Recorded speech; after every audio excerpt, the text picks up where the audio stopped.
সম্মানিত সুধীমণ্ডলী, আসসালামু আলাইকুম রহমতুল্লাহ।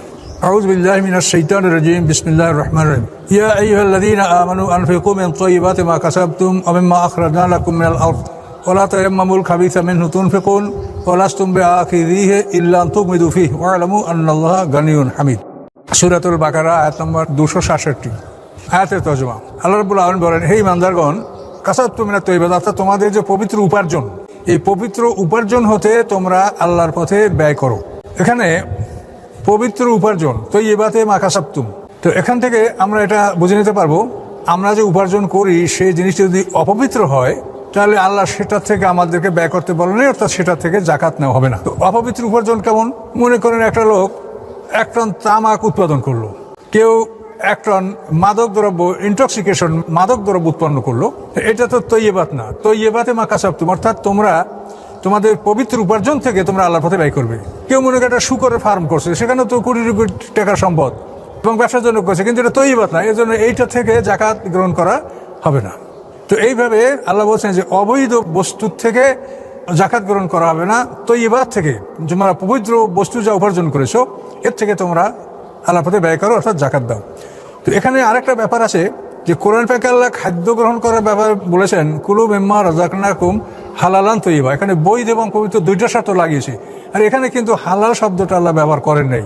এই হালাল শব্দটা ব্যবহার না করার কারণে এখানে বোঝা যায় আয়াতে যে এখানে কেউ যদি অবৈধভাবে সম্পদ অর্জন করে এবং সেটা তো সম্পদ তো হালাল, এটা তাইয়্যিব, তো এভাবে অবৈধভাবে ডাকাতি করে, গসব করে, জুলুম করে, অত্যাচার করে যদি কেউ সম্পদের মালিক হয়, এ সম্পদেরও আল্লাহ জাকাত দিতে বলেছেন, যে এটা তাইয়্যিবাত। এখানে হালালের প্রসঙ্গ আনা হয়নি। যদি হালালান তাইয়্যিবা বলা হইতো তাহলে অন্যায়ভাবে উপার্জন করা বস্তু থেকে জাকাত নেওয়া এটা বৈধ হতো না। কিন্তু যেহেতু আল্লাহ তাআলা এখানে হালালান শব্দ ব্যবহার করেন নাই, শুধু তাইয়্যিবাত বলেছেন, তো এখানে বস্তুটা পবিত্র হইলেই তার থেকে জাকাত গ্রহণ করা হবে।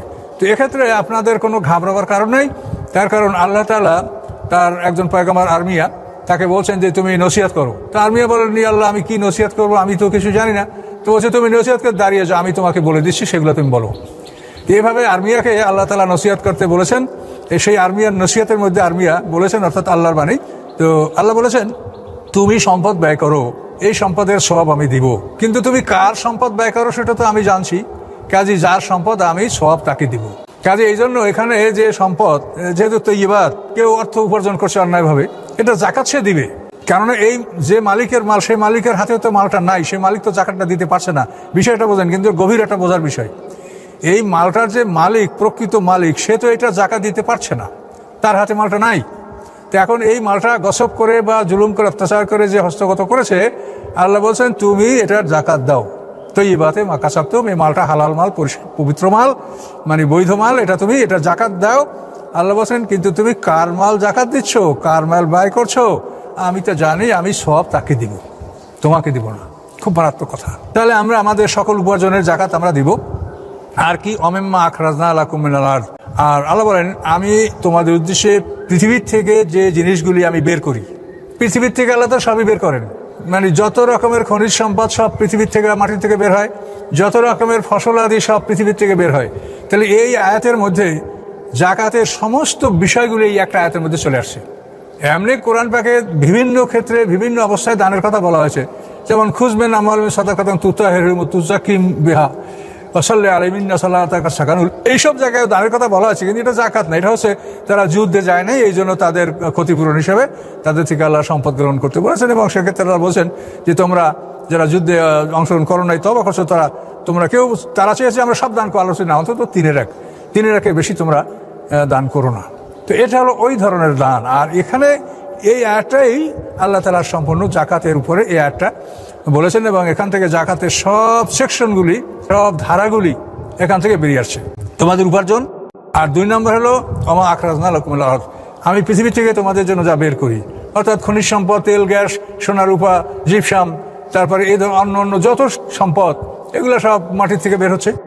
এরপরে ফসল আদি, ফসল আমরা ধান, গম, জব, ভুট্টা, এগুলি আমাদের তো প্রধান ফসল হিসেবে আমরা জানি, কিন্তু এছাড়া পৃথিবীর সমস্ত ফসল, অর্থাৎ আলু বলেন, আলু, কলা, পেঁপে, চীনাবাদাম, তারপরে খেজুর, আঙ্গুর, আম, নারিকেল, সুপারি, এইভাবে যত সম্পদ মাটির থেকে উৎপন্ন হয়, সমস্ত সম্পদের উপরে আল্লাহ তাআলা জাকাত নির্ধারিত করেছেন।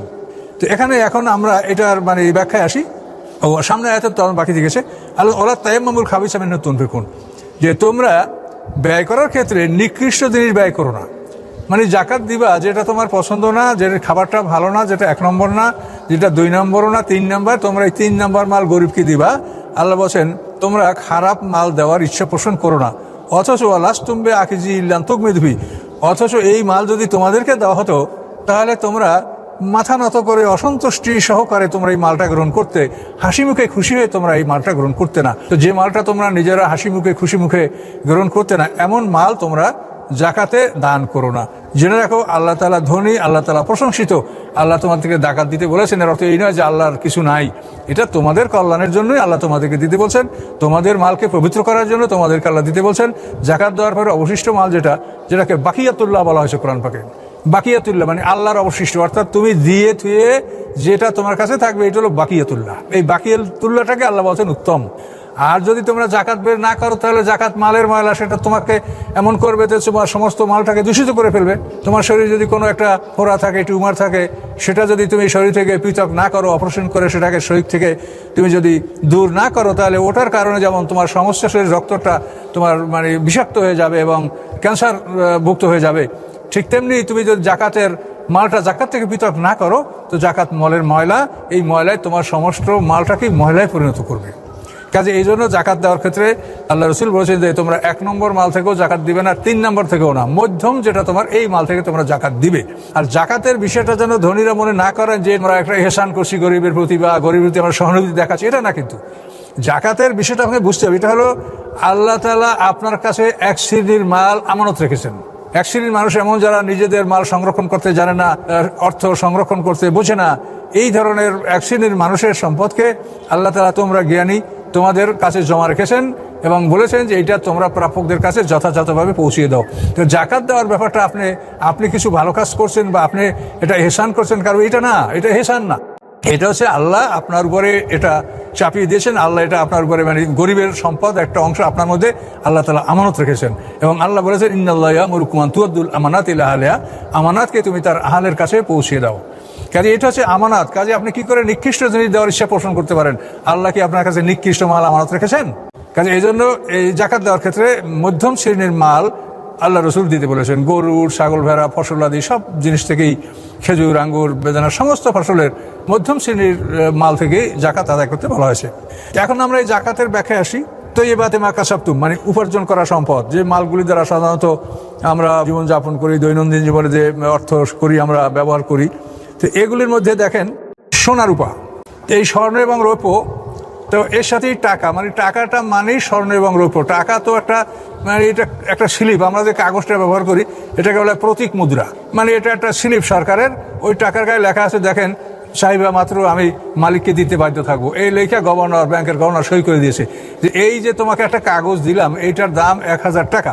এই কাগজটা তো কাগজই, এটার দাম হয়তো 8 আনা 4 আনা পয়সা, কিন্তু এইটার যে মূল্য এটা যদি তুমি আমার কাছে চাও তা আমি তোমাকে দিয়ে দেবো। অর্থাৎ স্টেট ব্যাংকে যদি আপনি এই টাকাটা দিয়ে বলেন যে এইটার যে প্রকৃত মূল্য এটা আমাকে দেন, তো আপনাকে দিবে। কিন্তু এইটা কেউ চায় না এবং প্রয়োজন হয় না, তার কারণে আপনার কাজ হলো বিনিময় করা, যে কাগজটা দিয়েই যদি আপনি কেনাকাটা করতে পারেন তাহলে সোনার রূপা হাতে নিয়ে লাভ কি? এই জন্য এই টাকার পরে আমরা আর ওই সোনার রূপা আছে কোথায় কি এটা আমরা খোঁজ করতে যাই না, ওটা দিয়েই আমরা সব কেনাবেচা করতে পারছি। তো অযথাই আমরা আবার কেন ওই সোনাটা খুঁজতে যাবো? ওটা যেখানে আছে স্টক আছে, ওটা সরকারের গুদাম, স্টেট ব্যাংকে ওটা থাকুক। তাহলে টাকা পয়সা এবং সোনার রূপা এক জিনিস। তো এখন এটার ব্যাপারে আল্লাহ রসুল বলেছেন লাইসা ফিমা দুনা খামসাতে আওসাকে মিনাত তামারে সাদাকাতুন, আর লাইসা ফিমা দুনা খামসাতে মিন আওয়াকে মিনাল ওরাকে সাদাকাতুন। তো এই আওয়াক অর্থাৎ রৌপ্য মুদ্রা সম্পর্কে বলা হয়েছে 40 দিরহামে 1 আউকিয়া, এর 5 আউকিয়ার কমে জাকাত ফরজ হবে না, অর্থাৎ 200 দিরহাম। এই 200 দিরহাম পরিমাণ সম্পদ যদি কারো কাছে সঞ্চিত থাকে এবং 1 বছর পর্যন্ত সেটা অলসভাবে জমা থাকে ব্যাংকে বা ঘরে পড়ে থাকে, তখন এই রূপার জাকাত হবে। তো রূপার জাকাতের পরিমাণ হলো 200 দিরহাম, 5 আওয়াক। তো 40 দিরহামে 1 আউকিয়া, তার 5 আউকিয়া অর্থাৎ 5 40 200। এই 200 দিরহাম পরিমাণ রূপা থাকলে তার 40 ভাগের 1 ভাগ জাকাত আদায় করা ফরজ। তো এভাবে স্বর্ণ হচ্ছে 20 মেসকাল। আর মেসকাল হিসাবটা কি? 5টা জবের ওজন হলো 1 কিরাত, এর 20 কিরাতে হয় 1 মেসকাল, আর 20 মেসকালে স্বর্ণের জাকাত হবে। তাহলে 5টা জবের দানায় 1 কিরাত, 20 কিরাতে 1 মেসকাল এবং 20 মেসকাল স্বর্ণ থাকলে এই স্বর্ণের জাকাত হবে, এর কম থাকলে জাকাত হবে না। কিন্তু যদি আপনার রূপা থাকে আর স্বর্ণ সামান্য কিছু থাকে, তাহলে ওটারও রূপা হিসেবে দাম ধরে ওই স্বর্ণটারও জাকাত হবে।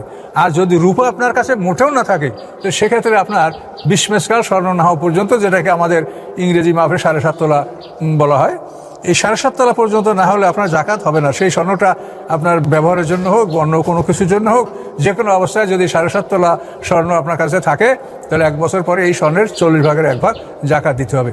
আর যদি রূপা থাকে আর স্বর্ণ থাকে, তাহলে রূপার হিসাব করে ওই স্বর্ণের দাম ধরে, রূপার মূল্য যে যা হয় সেই হিসাবে ধরে ওটার 40 ভাগের 1 ভাগ জাকাত দিতে হবে। এটা হলো স্বর্ণ এবং রূপার জাকাত। এরপরে হচ্ছে ব্যবসার মাল। যারা ব্যবসা করবেন, মালে তেজারাত, এখানে আপনি যে মূলধনটা ব্যবসার জন্য ইনভেস্ট করছেন, বিনিয়োগ করছেন, এই বিনিয়োগ করা টাকাটা কোন তারিখে করেছেন এবং কত টাকা করেছেন। তো এই যে টাকা আপনি বিনিয়োগ করেছেন, এই টাকাটা যদি 200 দিরহাম অর্থাৎ 200 রৌপ্য মুদ্রার সমপরিমাণ হয় বা তার সাথে ঊর্ধ্বে হয়, তাহলে এই ব্যবসার মালে 1 বছর পর আপনাকে জাকাত দিতে হবে। মানে যেদিন আপনি টাকাটা ইনভেস্ট করেন ওই দিন থেকে 1 বছর পরে ওই টাকারই আপনি জাকাত দিবেন। যদি বাড়তি হয় তো সেটা হবে পরের কথা। এভাবে 1 বছর জাকাত দেওয়ার পরে যখন আপনি আবার আপনার ক্যাশ অ্যান্ড কাইন্ড কি আছে, মাল আছে কত, টাকা আছে কত, এটা মিলিয়ে যা হবে এটা আপনি আবার রেকর্ড রাখেন। রেকর্ড রাখার পরে আবার 1 বছর পরে এটার আপনি জাকাত দিবেন। আর যদি 200 দিরহামের কম কারো পুঁজি হয়, কেউ একটা শিকারের দোকান দিয়েছে, কেউ একটা পান বেচে, বা কেউ ওরকম হালকা কিছু বেচা কেনা করে, তো এই ধরনের ব্যবসায়ীর উপরে জাকাত খরচ হবে না। জাকাতের জন্য হলো ব্যবসার মালে 200 দিরহাম থেকে ঊর্ধ্বে যাদের মূলধন, তারা এটার জাকাত দিবে। এই জন্য ব্যবসার মালের জাকাতে কিন্তু আপনার জটিলতা না, এটার জন্য জটিলতা আপনারা সৃষ্টি না করেন। ওই মাঝখানে কি হলো ফ্লাকচুয়েশন, যে বাজারের ওঠানামা যে একটা হয়, যেটাকে আরবিতে বলে ইসআর, অর্থাৎ বাজারের উতরাই চড়াই যেটা হয় বাজারের, ইসআর মানে যেটাকে ফ্লাকচুয়েশন বলে, এটা আপনার দরকার নেই। আপনি যে মূলধনটা আপনি ইনভেস্ট করেছেন 1 বছর পরে ওটারই আপনি জাকাত দেন। জাকাত দেওয়ার পরে এখন আপনার কাছে কি মূলধন নিয়ে আবার এবছর নূতন বসলেন আপনি দোকানে, এই মূলধনটা আপনি রেকর্ড রাখেন, এইটার 1 বছর পর আপনি জাকাত দেন। এভাবেই আপনি আপনার ব্যবসার মালের আপনি জাকাত দিতে পারবেন। এটাই হলো নিয়ম। তো এখন এই স্বর্ণের ব্যাপারে যদি কেউ মনে করে যে ব্যবহারিক স্বর্ণ, না, স্বর্ণের কোনো ব্যবহার নাই। স্বর্ণ ব্যবহার করতে কি লাগে? স্বর্ণের উপরে কি আপনারা ভাত পাকান, না স্বর্ণ দিয়ে রুটি বানান, না স্বর্ণ কোন কাজে স্বর্ণ লাগে? স্বর্ণ কোনো ব্যবহারিক কাজে লাগে না। এটা হলো একটা আনন্দ উৎসব, এটা একটা সৌন্দর্যের ব্যাপার। কাজে স্বর্ণকে ব্যবহারিক মালের সাথে তুলনা করা যাবে না। ব্যবহারিক মাল হলো আপনার ঘর, গাড়ি, ঘড়ি, মোবাইল, এটা ব্যবহারিক। তো এই যে সমস্ত মাল ব্যবহার করার জন্য প্রয়োজন হয়, এই মালগুলির উপরে জাকাত হবে না। আপনার একটা বাড়ি আছে, আপনার একটা গাড়ি আছে, বাড়িটা হয়তো মনে করেন 1 কোটি টাকা মূল্যের বাড়ি, কিন্তু এই বাড়িটার মূল্য ধরে আপনার জাকাত হবে না। হ্যাঁ, এই বাড়ি যদি আপনি ভাড়া পান বা আপনার ভাড়া হয়, তাহলে সেক্ষেত্রে আপনি বাড়ি ভাড়ার থেকে যদি আপনার টাকা জমা হয়, তা সেটা আপনার জাকাত হবে, কিন্তু ওই বাড়ির দাম ধরে আপনার জাকাত হবে না। যেহেতু জাকাতের একটা শর্ত, সেটা নমু, অর্থাৎ এটার একটা বর্ধন, ইনক্রিজিং পাওয়ার থাকতে হবে, বর্ধন ক্ষমতা থাকতে হবে। কিন্তু একটা বাড়ি, গাড়ি, এর কোনো বর্ধন ক্ষমতা নাই, বরং এটা ডিকেইং, এটা আস্তে আস্তে ক্ষয়প্রাপ্ত হয়, এটা বাড়ে না। কাজেই স্বর্ণরূপা এটা আপনি বাড়াইলে বাড়বে, না বাড়াইলেও বাড়বে না, কিন্তু এটার বাড়ার ক্ষমতা আছে। বছরে 4টে মৌসুম, এই মৌসুমে কোনো কোনো সময় মালের দাম বাড়ে কমে।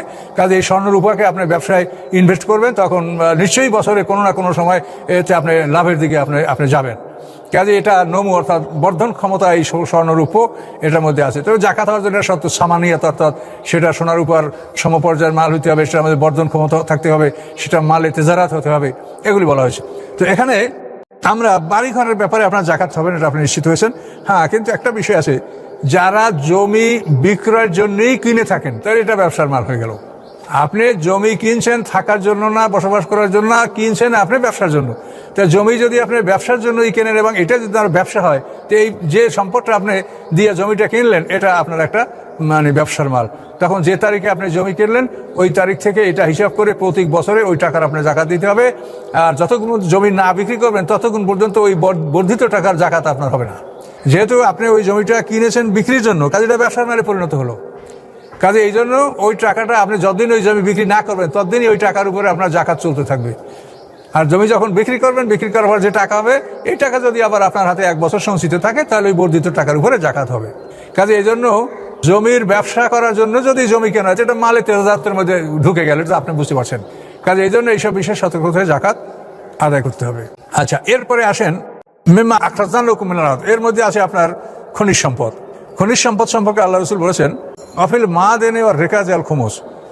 মাদেন হলো খনিজ সম্পদ, আর রেকাজ হলো এই গচ্ছিত মাটির মধ্যে লুকানো সম্পদ। তো কারো সম্পদ যদি মাটির মধ্যে লুকানো থাকে আর সেই জায়গাটা যদি সে চিহ্নিত করতে না পারে, হারিয়ে যায়, তাহলে এই টাকার উপরে কিন্তু জাকাত হবে না। আর মাটির মধ্যেই টাকা আছে, লুকিয়ে রাখছেন, কিন্তু আপনি জানেন যে কোনখানে আছে, তাহলে এই টাকার জাকাত হবে। আপনি মানুষের কাছে টাকা পাবেন, এই টাকার প্রকৃত মালিক আপনি, সেই মালিক যদি এই টাকা আপনার বা সেই ধার নিচে এটা যদি অস্বীকার না করে, স্বীকার করে যে হ্যাঁ আমি অমুক মালিকের এই টাকা ধার নিয়েছি, এই টাকা আমার কাছে আছে, এমতো অবস্থায় এই টাকারও আপনার জাকাত হবে। আর কোনো ঋণ গ্রহণকারী যদি ঋণ আপনার থেকে নিয়েছে কিন্তু এখন সেই টাকাটা অস্বীকার করছে যে না আমি তার থেকে টাকা নেই, আমার কাছে কিছু পাবে না, এরকম অবস্থা যদি হয় তাহলে সেক্ষেত্রে ওই টাকার জাকাত আপনাকে দিতে হবে না। কিন্তু আপনি ঋণ আপনার থেকে নিয়েছে এবং তারা স্বীকারও করছে যে হ্যাঁ টাকা আমার কাছে আছে, আমি দিব, তাহলে এই সমস্ত টাকারও কিন্তু আপনার জাকাত দিতে হবে। সেটা এখনই দেন বা টাকা হাতে পেয়ে দেন, তো হাতে পেয়ে দিলে আপনার ওই যদি কোনো বাৎসরিক হিসাবে যদি বাকি পড়া থাকে সেটা আপনার আদায় করতে হবে। তো সম্মানিত মুদি মণ্ডলী, এরপর আছেন তো খনিজ সম্পদ সম্পর্কে আল্লাহ বলেছেন গুপ্তধন এবং খনিজ সম্পদ। তো এই খনিজ সম্পদে 5 ভাগের 1 ভাগ জাকাত দেওয়া ফরজ। তো এই দরিদ্র বিমোচনে জাকাতে কি ভূমিকা পালন করতে পারে, এটা এই সঙ্গে সঙ্গে আপনি বুঝে নেবেন। এর জন্য আলাদা কোনো আলোচনাই আমার মনে হয় কোনো প্রয়োজন নাই। তার কারণ খনিজ সম্পদ আমাদের বাংলাদেশে আল্লাহ তাআলা যে গ্যাস দান করেছেন, এই গ্যাস দৈনিক হাজার হাজার কোটি টাকার গ্যাস বিক্রি হচ্ছে। এই গ্যাসের জাকাত হবে 5 ভাগের 1 ভাগ। এবং এটার কোনো বছর টছর না, এটা আপনি যখন তুলবেন তখন জাকাত, যখন যে পরিমাণ তুলবেন, আপনি আজকে এই দিনে কতটা গ্যাস তুলছেন এইটার 5 ভাগের 1 ভাগ জাকাত আপনার হবে। এটা কিন্তু বছর পার হওয়ার কোনো হিসাব এটার মধ্যে নাই। যখন তুলবেন তখন জাকাত, যতবার তুলবেন ততবার জাকাত, এবং জাকাত হচ্ছে 5 ভাগের 1 ভাগ। তো এইভাবে দেখেন, এই গ্যাসের জাকাতটা যদি আমরা এটা মানে জাকাত ফান্ডে যদি আমাদের এটা জমা হতো, তাহলে দৈনিক হাজার হাজার কোটি টাকা জাকাত ফান্ডে জমা হয়ে যেত। তাহলে দরিদ্র বিমোচনের জন্য আপনার কোথাও ডান বাম চিন্তা করার কোনো প্রয়োজনই নাই। শুধু আপনি এই খনিজ সম্পদের 5 ভাগের 1 ভাগ জাকাত ফান্ডে এটা ফরজ, এটা আপনি জমা করেন। এরপর ফসলগুলি হয় যে ফসলি জমিগুলির হিসাব করে যেগুলি উসুরি জমি আছে, সেই জমির যে জমিগুলি অর্থাৎ বৃষ্টির পানিতে ফিমা সাকাতে সামাওয়াল উয়ুনো, বৃষ্টির পানি এবং নহর নদী নালার পানিতে যে ফলগুলি হয়, ওখানে আসারিয়ান, অথবা সেটা যদি এমন বৃক্ষ হয় যে শিকড় থেকে রস শুষে সে ফল দেয়, এই ধরনের মানে নদীর পানিতে, বৃষ্টির পানিতে এবং শিকড় দ্বারা রস শুষে যে গাছ ফল দেয়, এই 3টা শ্রেণীর হলো ওসর, মানে 10 ভাগের 1 ভাগ জাকাত দিতে হবে। আর যে খনিজ সম্পদ এটা হলো জেফে ওসর, মানে জাকাতের সম্পূর্ণ ভিত্তিটাই ওসর শব্দের উপরে। তাহলে খনিজ সম্পদ হলো জেফে ওসর, অর্থাৎ ওসরের দ্বিগুণ, মানে 5 ভাগের 1 ভাগ ওসরের দ্বিগুণ। আর এটা হলো নর্মাল ওসর, কোনটায় বৃষ্টির পানি, নদীর পানি এবং শিকড় দিয়া রস শুষে যে গাছ, এই 3টা ক্ষেত্রে হলো ওসর। এরপরে এই ফসলগুলি যদি উৎপাদন করতে আপনার সার লাগে, সেচ লাগে, ওষুধ লাগে, এখানে আপনি আসবেন নিসফে ওসর। আর সোনার উপর চাঁদির যে জাকাতটা দিলেন এইটা হলো রবো ওসর, অর্থাৎ ওসরের 4 ভাগের 1 ভাগ, 40 ভাগের 1 ভাগ। তাহলে 40 ভাগের 1 মানে 4 ভাগের 1 ভাগ। তাহলে জেফে ওসর, ওসর, তারপরে নেসফে ওসর, রবো ওসর, এই জাকাতটা সবই ওসরের মধ্যে সীমাবদ্ধ। ওসর থেকে এটাকে সংগৃহীত করা হয়েছে। ফসলের সম্পর্কে আল্লাহ রসুল বলেছেন মাদুন আমিন খামসাতে আওসাত কুমিনাত তামারে সাদাকাতুন, 5 ওসাকের কম খেজুর বা অন্যান্য ফসলে, খেজুর, গম, যব, ভুট্টা, আলু, পেঁপে, কলা, নারকেল, সুপারি, আঙ্গুর, বেদানা, যত ফলমূল আছে, চীনাবাদাম, এই সব ফসলেই ওসর আপনার ফরজ। কিন্তু এগুলিতে সাধারণত এই যেগুলি বলা হচ্ছে এগুলি সাধারণত সার ঔষধ প্রয়োগ করা লাগে, এগুলি পিছনে সার ঔষধ বা সেচ ছাড়া এই ফসলগুলি হয় না, এগুলিতে সাধারণত 20-1 জাকাত ফরজ। তাহলে এই ফসলগুলির জাকাত যদি এভাবে আদায় করা হয় এবং মানুষ যদি সচেতন এগুলো আদায় করে, আর এটা নিয়ম হলো ওয়াতুহাক্কা ইয়াউমা হাসাদি, এই ফসলের জাকাত হলো ওই খনিজ সম্পদের মতো, মানে যখন ফসল আপনি কাটবেন, ফসল যখন পাকবে এবং কাটার উপযুক্ত হবে তখন জাকাত ফরজ হয়ে গেল। কাটার পরে মারাই করবেন, গুদামজাত করবেন, তখন জাকাত আদায় করা ফরজ হবে। তাহলে আপনি একটা জমিনে যদি 3 বার ফসল উৎপাদন করেন তো 3 বারই আপনাকে জাকাত দিতে হবে। এটা কিন্তু টাকার মতো না যে আপনি বছরে 1 বার দিবেন, তা না। ফসলটা আপনি যতবার উৎপাদন করবেন ততবারই আপনি দিবেন, কিন্তু পরিমাণ হইতে হবে অন্তত 26 মণ, 5 ওসাক। এটা হিসাব করেন, হিসাবে 26 মণ আসে। এখন আপনি বলতে পারবেন যে আমার 26 মণ, আমার 27 মণ হয়েছে, 28 মণ, 29 মণ, 30 মণ হয়েছে, এখন আমি কি করব? এখানে আপনি একটা কমন হিসাব আপনাকে জানতে হবে। সোনা, রূপা, ফসল সকল জাকাতের ক্ষেত্রে যখন যে নেশাব, যে পরিমাণ হলে আপনার নেশাব হলো, এই নেশাবের 5 ভাগের 1 বাড়লেই সেটা জাকাতের আওতায় আসবে। মানে 26 মণ হলো আপনার নেশাব। এখন 5 ভাগের 1 বাইর করেন, 5 5 25 মণ, এর 5 মণ, আর 1 মণে হলো 5 8 8 800, আর ওই 10 হলো 200, তাহলে 5 মণ 10। তাহলে আপনি 26 মনের পরে 5 মন 10-এর যদি বাড়ি যায় তখন ওইটা জাকাতের আওতায় আসবে এবং ওটার 10 ভাগের 1 ভাগ বা 20 ভাগের জাকাত দিবে। আর যতক্ষণ পর্যন্ত ওটা মানে নেশাবের পরে 5 মন 10 অগ্রসর না হবে ততক্ষণ পর্যন্ত আর ওই ফ্র্যাকচার যেটা হবে, ভগ্নাংশ যেটা হবে, এটা জাকাত দিতে হবে না। এইভাবে সোনার উপর ব্যাপারও আপনার 40 মানে 5 আউকিয়া, তো 5 আউকিয়া 200 পরে যদি 100-200 হয়, 200 হয়, তা না। 5 আউকিয়ার পরে আরো 1 আউকিয়া যখন বাড়বে, হ্যাঁ 540-200 তো আরো 40 দিরহাম যদি বাড়ে, তাহলে সেই ক্ষেত্রে আপনার ওই 40 জাকাতের আওতায় আসবে। আর স্বর্ণ 20 মেসকাল, সেখানে ওই 20 মেসকালের আবার 5 ভাগের 1 ভাগ, 4 মেসকাল, 4 পয়সা করি, তাহলে আরো 4 মেসকাল যখন বাড়বে তখন 20-এর উপরে ওই 4, এটাও মানে 40 ভাগের 1 ভাগ জাকাতের আওতায় আসবে। এইভাবে আপনি হিসাব করে জাকাত দেবেন। এটা কোনো জটিল কিছু না। এটাকে জটিল করলে জটিলের কোনো শেষ নাই।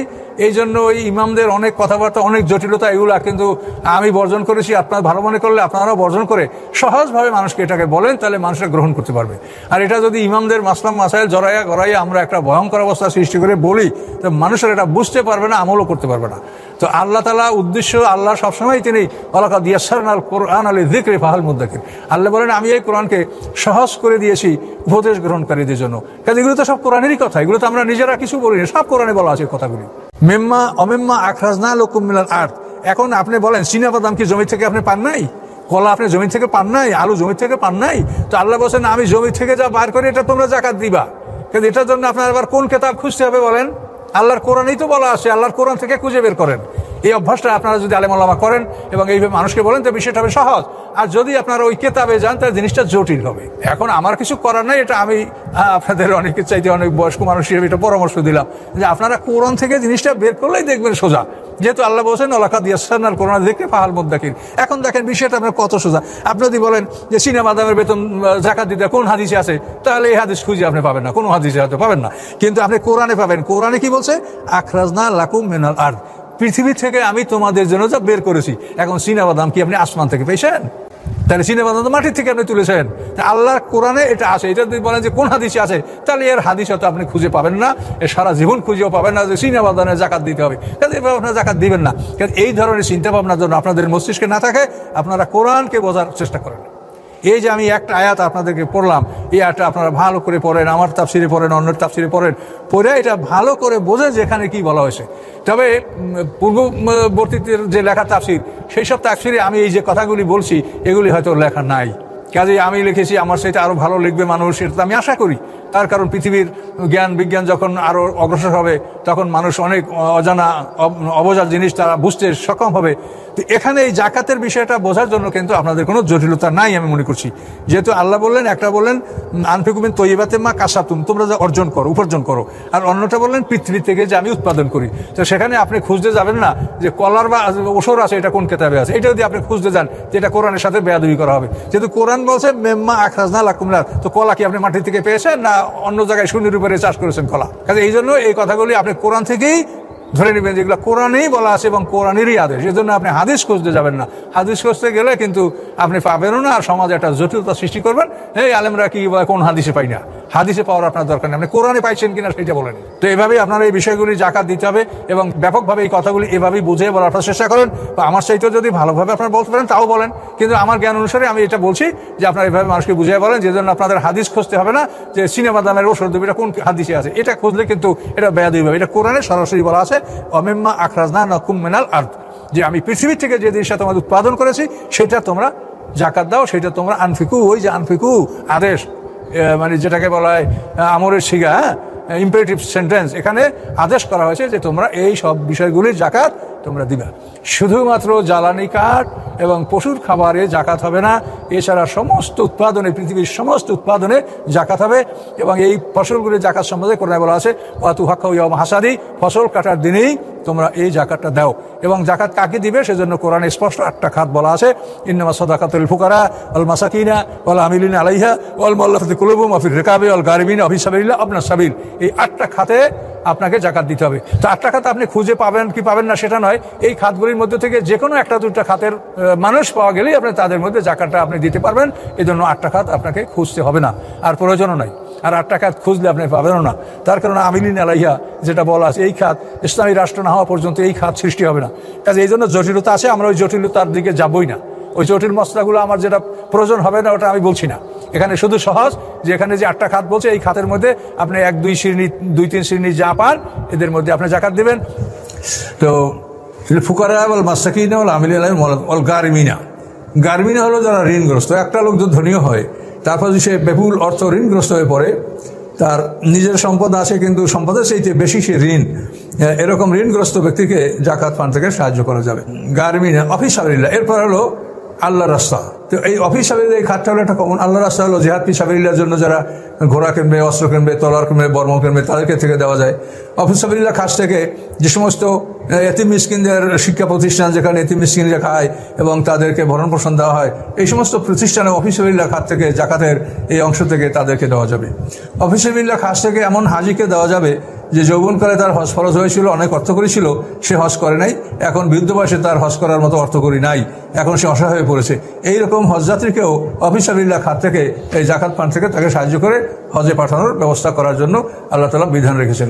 যেহেতু হজ যার ফরজ, সে হজ না করে মারা গেলে আল্লাহ রসুল বলেন যে আমি তাকে শাফাত করবো না, এবং সে কি অবস্থায় মারা গেল আমি তা দেখবো না। তাহলে এখন কয়টা হলো?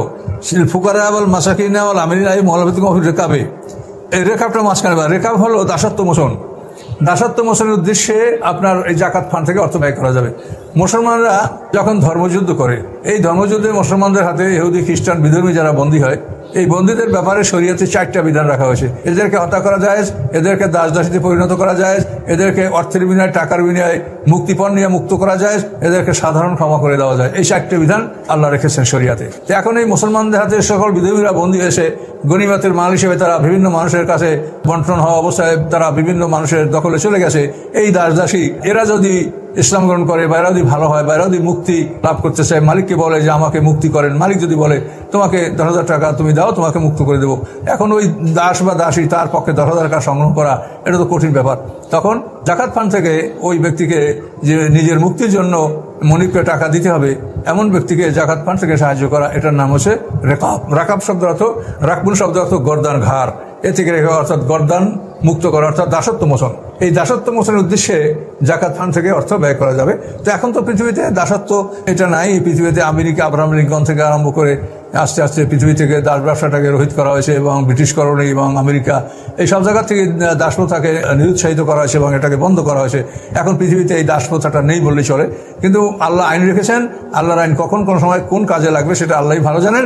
এটা বিধান আছে, আমরা বিধানটা জেনে রাখলাম। আর গারিমিনা, গারিমিনা হলো যারা ঋণগ্রস্ত। এই ঋণগ্রস্তদেরকে গারিমিনা বলা হয়। এরা যুদ্ধের উদ্দেশ্যে অস্ত্রশস্ত্র কেনা, তলোয়ার কেনা, ঘোড়া কেনা, এই ধরনের কাজ করে যারা ঋণগ্রস্ত হয়েছে, এই ঋণ মুক্ত হওয়ার জন্য জাকাতের অর্থ ব্যয় করা যাবে।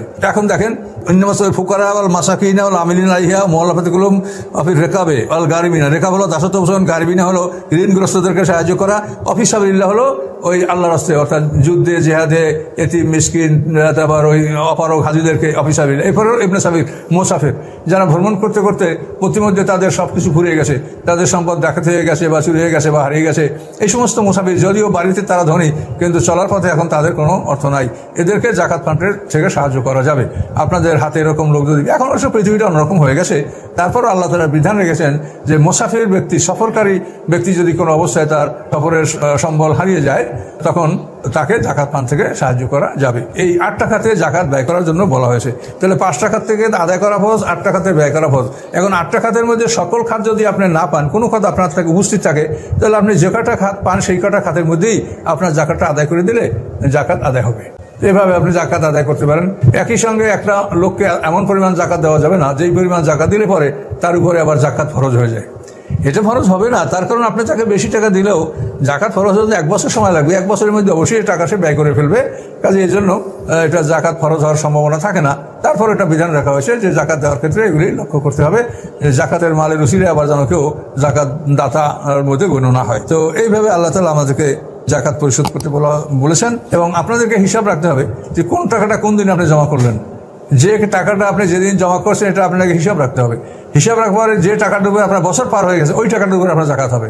মনে করেন আপনি প্রত্যেক মাসে আপনি ব্যাংকে টাকা জমা দিচ্ছেন, এখন আপনাকে এই 12 মাসের হিসাব রাখতে হবে যে টাকাটা আপনার হিসাব করে করে দেখলেন যে টাকাটার উপরে 1 বছর পার হয়ে গেছে, ঠিক ওই টাকাটার উপরই জাকাত হবে। তাতে আপনি 12 মাসে যদি আপনার উপরে 12 বার জাকাত ফরজ হয়, তো আপনাকে দিতে হবে। 12 মাসে টাকা দিচ্ছেন, এখন এই জানুয়ারি মাসের টাকায় জাকাত হলো অমুক তারিখ, পরের বছর জানুয়ারিতে, ফেব্রুয়ারিতে জমা দিচ্ছেন, সেই টাকার জাকাত হবে পরবর্তী ফেব্রুয়ারি। এইভাবে আপনি যখন টাকাটা দিবেন তখন থেকে ওই টাকার উপরে 1 বছর পার হলে আপনার উপরে জাকাত ফরজ। এটা আপনাকে হিসাব নিতে হবে এবং এটা আল্লাহর আইন মানতে হবে।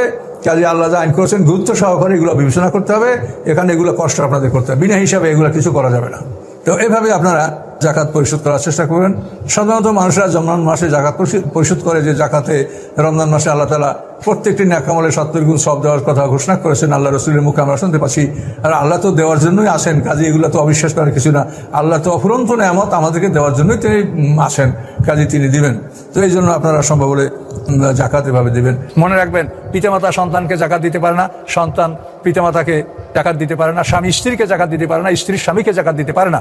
কাজে এইসব আওতার বাইরে আপনি নিকটতম আত্মীয়, আপনি ভাই বোনকে দিতে পারবেন। যে মানে অর্থাৎ উপরে বলতে আপনার ধরেন মা, তারপরে নানি, আর ওদিকে দাদি, দাদির পরে আরো যদি উপরে কি থাকে, আবার ওই নিচে অর্থাৎ আমার সন্তান, সন্তানের সন্তান, এভাবে যারা আছে, অর্থাৎ ওই মুহররম যেভাবে নির্ণয় করা হয় ওইভাবে মানে এদেরকে জাকাত দেওয়া যাবে না। এদের বাইরে আপনি ভাইকে দিতে পারবেন, ভাইয়ের ছেলেকে দিতে পারবেন, ভাইয়ের মেয়েকে দিতে পারবেন, কিন্তু নিজের সন্তানদেরকে আপনি জাকাত দিতে পারবেন, নিজের মা বাবাকেও দিতে পারবেন না। কাজে এইভাবে ইনশাল্লাহ আপনারা জাকাত আদায় করবেন। এরপরেও আপনাদের জানার বিষয় যেটা আছে সেটা আলেম ওলামাদের কাছে জিজ্ঞাসা করে নেবেন, আর যদি সম্ভব হয় তো আমাদের কাছেও জিজ্ঞাসা করবেন। সম্ভব হলে আমরা ইনশাল্লাহ আপনাদের কথা জবাব দেওয়ার চেষ্টা করব। তো এই বলেই আলোচনা শেষ করলাম। ওমা আলাইহিল বালাগ।